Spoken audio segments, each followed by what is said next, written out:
Je voulais qu'on parle du Make in India. Où on en est, Nicolas Oui, Ribollet? alors le Make in India, c'est un des grands projets du gouvernement Modi qui a été élu au mois de mai 2014. C'est un projet visant à développer le secteur industriel qui est sous-représenté dans l'économie indienne par rapport au secteur des services qui avait connu un développement fulgurant.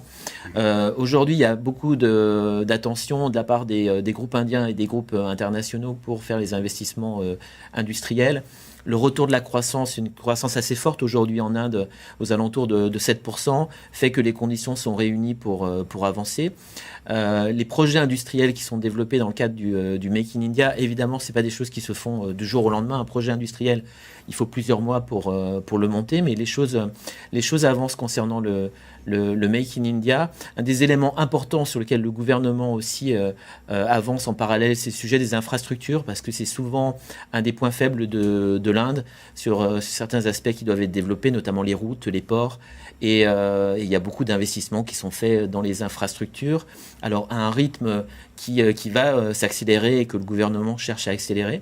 Mais le Make in India est en route et on voit aujourd'hui, Airbus était un des exemples, effectivement, mais beaucoup d'entreprises françaises sont aujourd'hui établies, notamment à Bangalore. C'est le troisième centre d'investissement pour les investissements directs étrangers depuis la France. Il y a environ un stock de 20 milliards d'euros investis par les entreprises françaises en Inde, ce qui est considérable et ce qui place très bien la France. Et Bangalore est la troisième ville après la région de Delhi et Bombay. C'est la troisième ville pour les investissements français. On pourrait multiplier les exemples. Vous avez Capgemini, qui est l'entreprise française la plus nombreuse aujourd'hui en Inde, qui a environ 100 000 personnes en Inde, dont des très gros centres à Bangalore. Mais vous avez des sociétés comme Sanofi, comme L'Oréal, comme Thales, comme Dassault, comme Safran, qui sont présents à Bangalore, et plein de PME aujourd'hui, parce que ces grands groupes amènent aujourd'hui derrière eux les PME. Donc pour les PME qui veulent investir, Bangalore est une localisation effectivement très intéressante.